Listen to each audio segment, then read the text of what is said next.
ஞான யோகத்தை நடத்துறதுக்கு விரோதி இந்த காமந்தான். காமமே குரோதமாக மாறி உன்னை சிரமப்படுத்தும். இதை பத்தி தான் மணவாள மாமனிகள் யதிராஜ விம்சதி ஆரம்ப ஸ்லோகத்துல சாதிக்கிறார். ஸ்ரீ மாதவாங்கிரி ஜலஜத்வய நித்திய சேவா பிரேமா விலாசய பராங்குஷ பாதபக்தம் காமாதி தோஷ ஹரம் ஆத்ம பதாசிரிதானாம் ராமானுஜம் யதிபதிம் பிரணமாமி மூர்தனா. ராமானுஜருடைய திருவடிகளை பத்துகிறோம். அவர் எப்படி இருக்கார்? ஸ்ரீ மாதவாங்கிரி ஜலஜத்வய நித்திய சேவா பிரேமா விலாசய பராங்குஷ பாதபக்தம். பராங்குஷனுடைய திருவடியை விடாம பிடிச்சிருக்கிறவரா ராமானுஜர். சரி, பராங்குஷர் எப்படி இருக்காருன்னா ஸ்ரீ மாதவாங்கிரி ஜலஜத்வய நித்திய சேவா. ஸ்ரீ பெரிய விராட்டியார், மாதவா அவளை திருமார்பல கொண்ட சுவாமியான ஸ்ரீமன் நாராயணன், ஜலஜத்வய ஜலஜான தாமரையொல்லியோ ஜலதத்வய அந்த ஸ்ரீமன் நாராயணனுடைய 2 திருவடி தாமரைகள் நித்திய சேவா. அதுல விடாம கைங்கரியம் பண்ணுங்கிற ஆசையோட நம்மாழ்வார் இருந்தாரே. அப்ப பிராட்டியும் பெருமானும் அவர்களுடைய திருவடிகளை விடாத நம்மாழ்வார், நம்மாழ்வார் திருவடியை விடாத ராமானுஜர், அந்த ராமானுஜர் திருவடியை கட்டியா பிடிச்சுட்டோம்னா காமாதி தோஷஹரம் ஆத்ம பதாசிரிதானாம். தன் திருவடிகளை பற்றின எல்லாருடைய காமக்ரோதங்களை தொலைத்து கொடுக்கிறார். இது யதிராஜ வம்சத்தினுடைய ஆரம்ப ஸ்லோகம். அப்ப ராமானுஜ சம்பந்தம் ஏற்பட்டு அவர் போட்டு கொடுத்த வழிப்படி நாம் நடந்தால் காமத்தையும் கோபத்தையும் தொலைத்து விடலாம். இங்கே ஒரு பலராமானுஜன், ராமானுஜன் இதை உபதேசம் பண்றது இப்ப பலராமானுஜன் இல்லையோ, இவரு ராமானுஜர். இந்த ஸ்லோகாடிய சொன்னதும் ஒரு ராமானுஜரை பத்தி. இங்க பலராமானுஜரை பத்தி, அங்க ராமானுஜரை பத்தி. இங்க பலராமனுக்கு அனுஜனான கண்ணன பெருமான் காமயேஷா குரோதயேஷா ரஜோகுண சமுத்பவ மகாசனஹா மகாபாப்மா. இந்த காம எவ்வளவு தூரம் தூர்த்தாலும் தூராதுங்கிறதுக்கு யயாதி கதை இது நன்னா தெரிஞ்சே சொல்றான் இப்ப கண்ணன். ஏன்னா அவன் பிறந்தது எது குலத்திலேயோ இல்லையோ. இந்த எதுங்கிறது யயாதி சாபத்தாலே முடியிழந்த குலம். யயாதின்னு சந்திரவம்சத்துல உதித்த ராஜா. அவன் ரொம்ப நாள் காமத்தை அனுபவிச்சான். இருந்தாலும் போருங்கிற எண்ணமே அவனுக்கு பிறக்கல. தன்னுடைய மூத்த பிள்ளையிலேருந்து கடைசி பிள்ளை வரைக்கும் எதிர்த்தாப்புல கொண்டு வந்து நிறுத்தினான். எதுதான் மூத்த பிள்ளை. அவங்ககிட்ட கேட்டான், உன் இளமைய கொஞ்ச நாள் எனக்கு கொடு, நான் அனுபவிச்சுட்டு ஒரு 1000 வருஷம் கழிச்சு திருப்பி தரேன். எத்தனை வருஷம்? அந்த இளமையை நான் அனுபவிச்சுட்டு ஒரு 1000 வருஷம். அந்த நாள்ல அவளுக்கு பூஜ்யத்துக்கு கணக்கு தெரியாது. ஏன்னா தசரதன் 60,000, திலீபன் மாந்தாத்தாலாம் 40,000, 20,000, 10,000, ராமன் 11,000 ஏதோ கணக்கு வச்சிருந்தா வாழ்னு வச்சுப்போம். அதனால இங்க தெரிவித்தான் யயாதி எதுவை பார்த்து ஒரு 1000 வருஷம் அனுபவிச்சுட்டு திருப்பி தரேன் கூடுனா. எது தெரிவித்தான், அதென்ன என் இளமை எனக்கு வேணும், உனக்கு தர மாட்டேன் போ. தாப்பனார்னு கூட பார்க்காம மாட்டேன்னுட்டான். உனக்கு பட்டாபிஷேகம் கிடையாது, என் ராஜ்யத்தை கொடுக்க மாட்டேன்னுட்டான் யயாதி. யயாதி சாபத்தாலே எது பட்டாபிஷேகத்தை இழந்தான். அதனால அந்த குலம் ரொம்ப தவித்தது. கண்ணன் எதனால எது குலத்துல பிறந்தான்? தன்னுடைய குலத்தை பிடிச்சு வசத்துவோங்கிறதுக்காக எது குலத்திலே உத்பவனானான் கண்ணன். இதை பத்தி ஆச்சார ஹிருதயத்திலே நாயனார் சாதிக்கிறார். வம்சபூமிகளை உத்தரிக்க கீழ்குலம் புக்க வராக கோபாலரை போலே. வராக பெருமானும் கீழே பிறந்தான், பூமி பிராட்டியை உத்தரணம் பண்ணான். கண்ணனும் கீழே பிறந்தான், தன்னுடைய குலத்தை உத்தரணம் பண்ணான். அப்ப 2 அவதாரமும் உத்தரணத்துக்காக அவதாரம். ராமானுஜ அவதாரம் நம்ம உத்தரணம் பண்ணான். ஆக ஒத்தொத்தரும் ஒன்னொன்னுத்த உத்தரணம் பண்றதுக்காக பிறந்திருக்காளோ இல்லையோ. ராமானுஜர் இருந்த காலத்திலே ஜகத்குரு யார் அப்படின்னு விசாரம் வந்துதான். புறத்தாழ்வான அமர்ந்திருந்தார். இது என்ன ஜகத்குரு யாருன்னு வேற கேட்கிற அளவுக்கு உலகம் போயிடுத்தாப்போ தாங்கல அவருக்கு. நேர காவிரியில போய் இறங்கினார், கைய ஒசத்தின்றார், கழுத்தளவு ஜலத்துல நின்றாலே சத்திய பிரதிக பண்ண போறான்னு அர்த்தம். அப்ப சொன்னார், சத்தியம் சத்தியம் புனஸ்தத்தியம் யதிராஜோ ஜகத்குரு. மறுபடியும் சத்தியம் பண்ணி சொல்றேன், யதிராஜர் தான் ஜகத்குரு. சயேவ சமுத்தர்த்தா லோகானாம் நாத்திர சம்சயா. அவர் ஒருத்தர் தான் உலகத்தை எல்லாம் கைபிடித்து தூக்குவர். இதுல எந்த சந்தேகமும் உங்களுக்கு தேவையில்லை. அதனால உத்தரணம் பண்ணுபவர் ராமானுஜர். இங்கே பலராமானுஜனாக வித்யேனமிக வைரினம். இதுக்கு சொல்ல வந்தேன், யயாதி சாபத்தாலே எது பட்டாபிஷேகத்தை இழந்தான். அது 1000 வருஷம் கழித்து எது முடியாதுன்னுட்டான். அடுத்த பிள்ளை கடைசி பிள்ளைக்கு புருன்னு பேரு. அந்த புருவ நடத்துல நீ கூட உன் சரீரத்தை என்ன கொடுத்துட்டான், இளமைய புரு. அதனால பட்டாபிஷேகம் புருவுக்கு படுத்து. யயாத்திய மாத்த முடியல, எவ்வளவு கட்டப்படுத்திட்டு காமம் 1000 வருஷம் அனுபவிச்சு முடிச்சான். அப்புறம் தெரிஞ்சுதான் உண்மையே, புரு உங்ககிட்ட நான் இளமைய வாழ்ந்து உன்னையும் வியர்த்தமாக்கி விட்டேன், நானும் ஒண்ணு சாதிச்சுட்டதா தெரியல. இப்போ 1000 வருஷம் அனுபவிச்சேனே தவிர இன்னும் போருங்கிற எண்ணம் எனக்கு ஏற்படலையே. போரும் இந்த அவன் நிலைமை நீயே வச்சுக்கோ என்ன திரும்பி கொடுத்துட்டான் யயாத்தின்னு சொல்லுவார்கள். இந்த காமக்ரோதங்கள் படுத்தின பாடு யயாத்தி விஷயத்திலே. அதனாலே குருத்தோ ஹன்யாத்து குருனபி, குருவை கூட கொண்டுடுவன். இந்த காமக்ரோதங்களை சேர்த்து நாம நித்திய இந்த யஜுருபாகரமா இப்ப சொன்னேன்னு இல்லையோ, அல்ல கார்த்தால பண்ணுவோம். காமோ கார்ஷீத்து மன்யுர கார்ஷீத்து நமோ நமஹா. ஒரு நாளும் சந்தியாவந்திருந்த போது சொல்லிட்டு இருக்கும், காமோ கார்ஷீத் மன்யுர கார்ஷீத் நமோ நமஹா. காமம் மன்னித்து கோமம் மன்னித்து நான் காரணம் இல்லை, காவம் மன்னித்து கோவம் மன்னித்து நான் காரணம் இல்லை, நமோ நமஹான நாம் பண்ணல, காமமே பண்ணித்து கோமமே பண்ணித்துன்னு அது தள்ள கட்டி விடுறோம். இது ஒருத்தர் வேடிக்கையா சொன்னார். காமக்ரோத ஜபம் பண்ணிட்டே வந்தார். ஜபம் பண்ணி முடிக்கிற வரைக்கும் ஏதானு கார்த்தால சாப்பிட முடியாது. அது என்னமோ தெரியல, அமாவாசைன்னா சாப்பிடாத பண்ணணுங்கிறா, தர்ப்பணம்னா சாப்பிடாத பண்ணணுங்கிறா. அன்னைக்கு பார்த்து தான் விபரீதமா பசிக்கும். மத்த நாள்லாம் கூட கொஞ்சம் தேவலையாட்டம் இருக்கும். ஆனா அந்த நாள் வந்ததுன்னா மட்டும் பசிக்கிறாப்புல நமக்கு தோன்றது இல்லையோ. அன்னைக்கு என்ன ஆகும், இவரே கொஞ்சம் இழுத்து பிடிச்சு மூச்சை பிடிச்சிருந்து கிட்டு கிட்டு கிட்டு. இது சில பேர் அட்டோத்தர சஹஸ்ர சங்கையா, சில பேர் அட்டோத்தர சத சங்கையா. அது 108 1008 ஏதோ பண்றோம். கட்டப்பட்ட 6:30 மணி வரைக்கும் இவர் மூச்சை பிடிச்சிருவார். அவ சரியா பானத்தோட பக்கத்துல நிக்கணும். இவர் 6:30க்கு முடிக்கச்சே அதை உடனே முடிச்சு பெருமாளை சேவிக்கிறாரோ இல்லையோ தெரியாது, பெரியவாளை சேவிக்கிறாரோ இல்லையோ தெரியாது. உடனே சாப்பிட்டா தான் ஏதோ மனசாந்தி. 6:40 இருக்கும். அவ 6:30க்கு நிக்கல, ஒரு 5 நிமிஷம் தாமதம் ஆயிடுச்சு. வந்தது கோபம் இருக்கு. இப்பதான் முடிச்சிருக்கார். காம ஏஷா குரோத ஏஷா நினைக்க நாம் மண்லே காமோ காரிஷீத்து மன்னிர காரிஷீத்து நமோ நம சொல்லி முடித்த உடனே பாய்ந்தார் மனைவி பேரிலே. அது என்னமா நீ கொண்டு நீட்டாத இருப்பேன்னு சத்தம் போட்டார். அவ கொஞ்சம் சம்ஸ்கிருதம் தெரிஞ்சவோ. மெதுவா இவரை பார்த்து கேட்டா, இத்தனை நாடி என்னமோ ஜபம் பண்ணிருந்தீரே, காதல விழுந்ததே, என்ன பண்ணீர்னு கேட்டா. காமம் பண்ணித்து கோபம் பண்ணித்து நான் பண்ணலேன்னு சொன்னேன், தெரிஞ்சிருக்கோ இல்லையோ. இப்ப அதுக்குள்ள எதுக்காக எங்கிட்ட கோபப்படுறீர்? இவ கேட்டா அவளை பார்த்து. அவர் அதை விட சாமர்த்தியக்காரர். அவர் பதில் சொன்னார், இப்போலேருந்து கோபப்பட்டா தானே அடுத்த வருஷ பிராயசித்தத்துக்கு சேர்க்க முடியும் கோபத்தை. அதனாலதான் இப்பவே கோபத்தை சேர்க்க ஆரம்பிச்சிட்டேன். ஏன்னா பிராயசித்தத்துக்கு தான் ஜபம் பண்றோம். காமோ காரிஷீத்து மன்னிர காட்டணுமான அடுத்த வருஷம் 1008 பண்ணணும்னா அதுக்கு வேண்டிய காமக்ரோதங்களை நான் சேர்த்து வச்சிருக்கணும் இல்லையோ. இப்பவே ஆரம்பிச்சுட்டேன் அடுத்த வருஷத்துக்கு. இந்த நிலைமையில தான் நாம் காமத்திலும் குரோதத்திலும் கிடக்கிறோம். இதிலிருந்து கொஞ்சம் மாறுவதற்கு வித்தி ஏனமிக வைரினம், இவனை ஜெயித்து விடுவாய். இதை எங்க பார்த்தா தார சொல்றா லக்ஷ்மணன் இடத்திலே. ராமன் லக்ஷ்மணன் சேர்ந்து தானும் சுக்ரீவனுக்காக வாலியை ராமன் கொன்று முடித்தான். அப்ப பெரிய மழைக்காலம் வந்துடுது. மழை முடிஞ்ச அப்புறம் தான் மேற்கொண்டு சீதையை தேடுறதுக்காக முடியும். நான் ராமா நீ நாட்டுல தங்குன்னு கேட்டுண்டான் சுக்ரீவன். நான் நாட்டுல இருக்கிறதா கைகையின் இடத்துல சொல்லிட்டு வரல, நான் காட்டிலே தான் வாழ வேண்டும் அப்படின்னு பர்வத குகை, ஒரு மலை குகையில போய் ஒடுங்கினுட்டான் ராமன். ரொம்ப பெரிய வருஷம் சீதையை விட்டு பிரிந்து ரொம்ப சிரமம் எல்லாம் பட்டிருக்கான். பட்டு முடிச்சுட்டு வருஷா காலம் நிறுத்த உடனே சுக்ரீவன் வருவன் எதிர்பார்த்தான். சுக்ரீவன் வர்றதாவே தெரியல. அவனுக்கு புது மோகம், புது ராஜ்ய மோகத்திலே இருந்துட்டான். அதனால திரும்பியே பார்க்கல. ராமனை பத்தி சொன்னதே மறந்து போட்டான். ராமன் மெதுவா லக்ஷ்மணனை பார்த்து திரும்பினான். இவர் வழக்கம் என்ன தெரியுமா, ராமன் திரும்பி பார்த்தா கொன்னுடட்டுமான்னு கேட்பார்.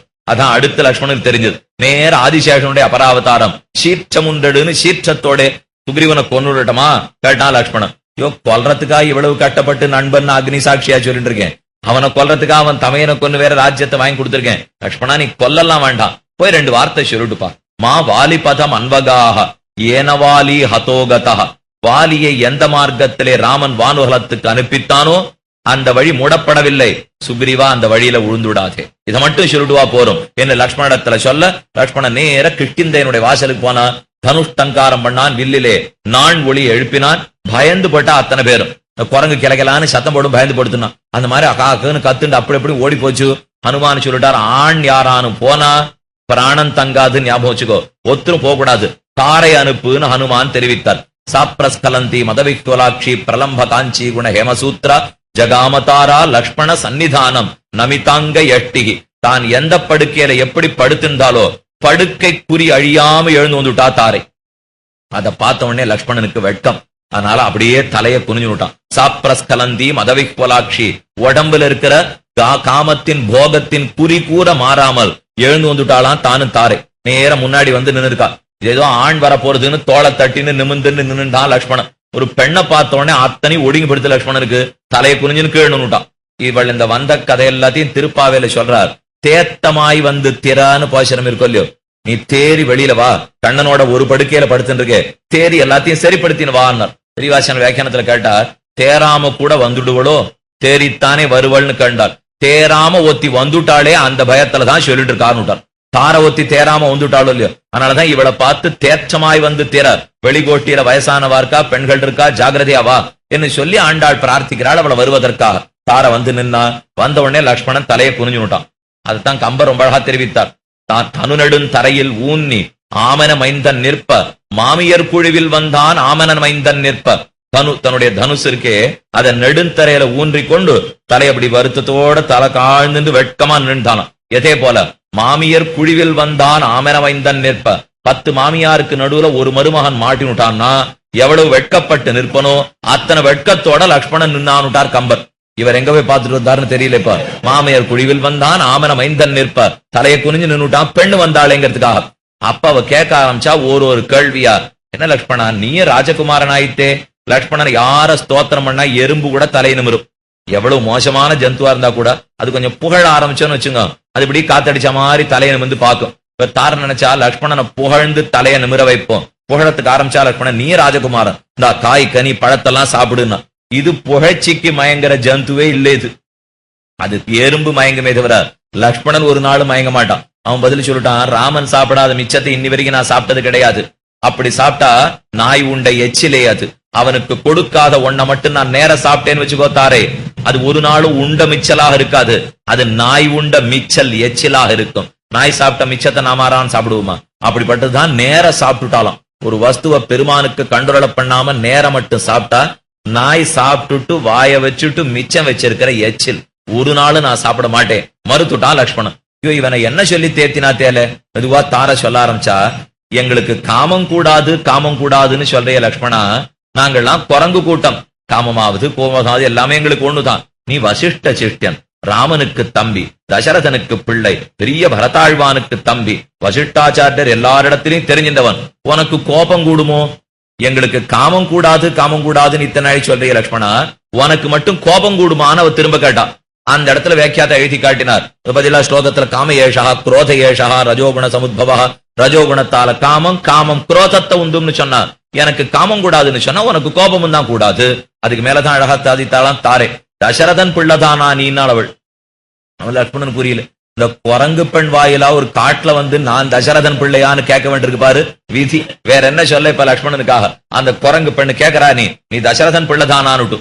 ஏன்னு கேட்டான் லக்ஷ்மணன். அவ தெரிவித்தாளாம், இத்தனை கோபப்படுறையே, 60,000 ஆண்டுல உன் தகப்பனார் ஒரு நாள் கோபப்பட்டிருந்தா ராஜ்யத்தை அப்படி நடத்திருக்க முடியுமா லக்ஷ்மணா? 60,000 ஆண்டு ராஜ்ய பரிபாலனை எத்தனை பொறுமை காத்திருக்கணும் தசரதன். செங்கோல் ஆட்சி புரிந்தான்.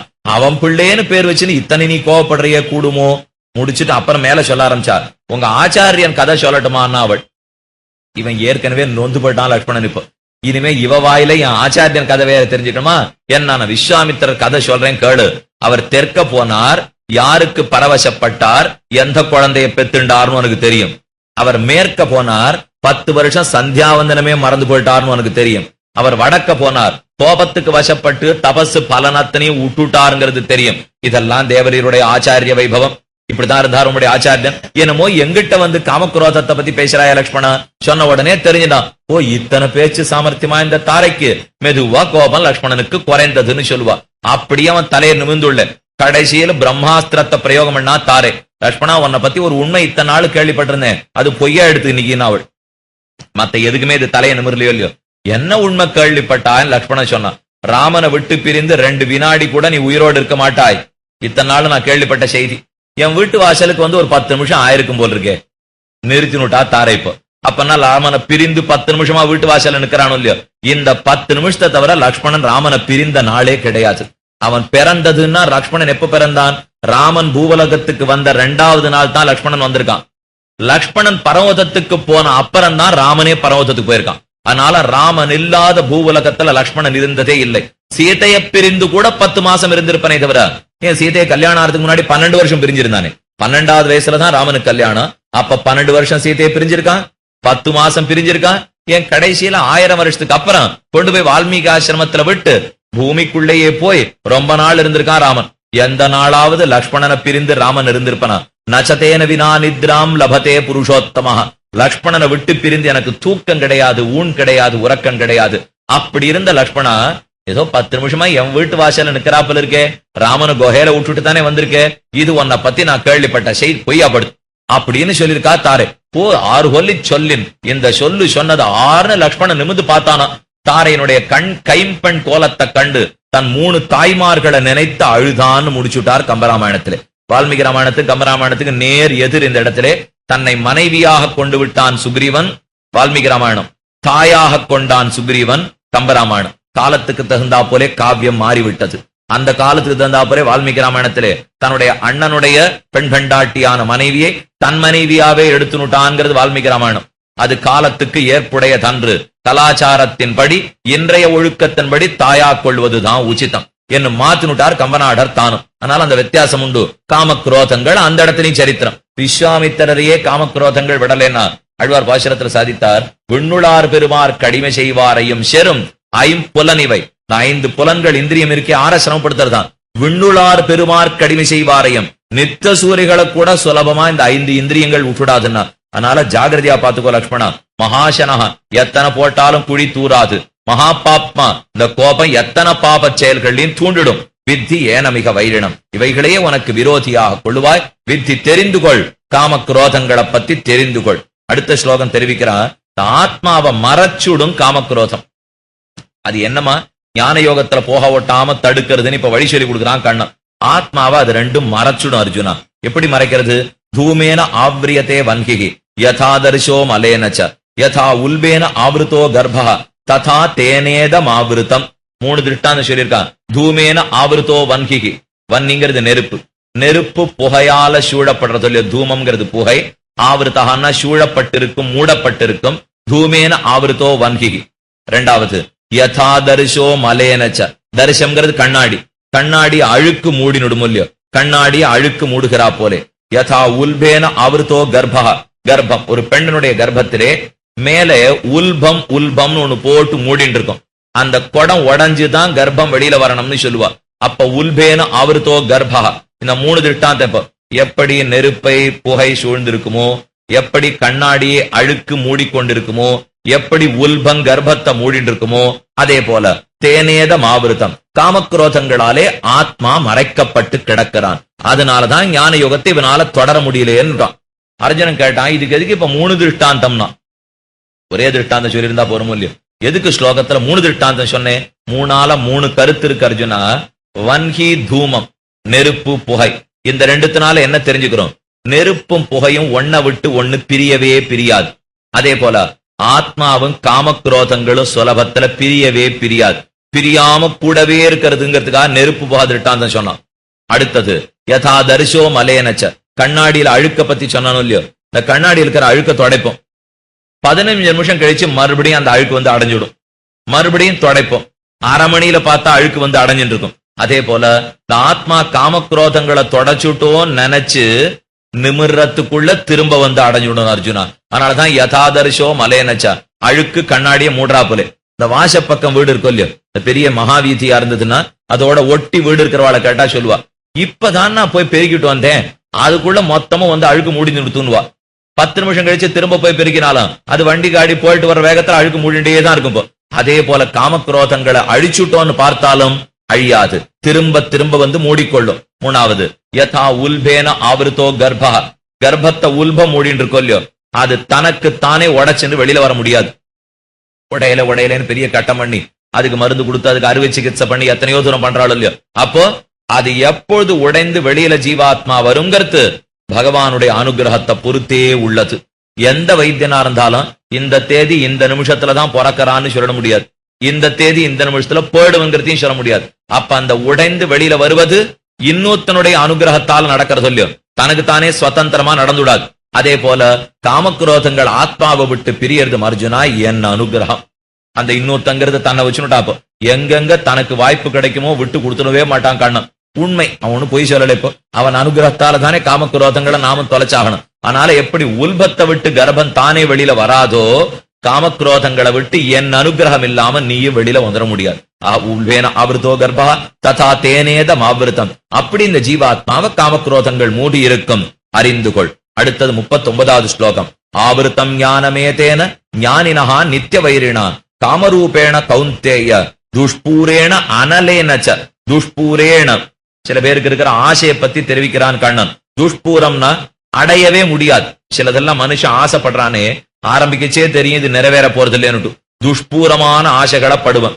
சிலதெல்லாம் நிறைவேறும். அனலேன, அந்த நிறைவேறுங்கிற ஆசையில போருங்கிற புத்தி இவனுக்கு வரவே வராது.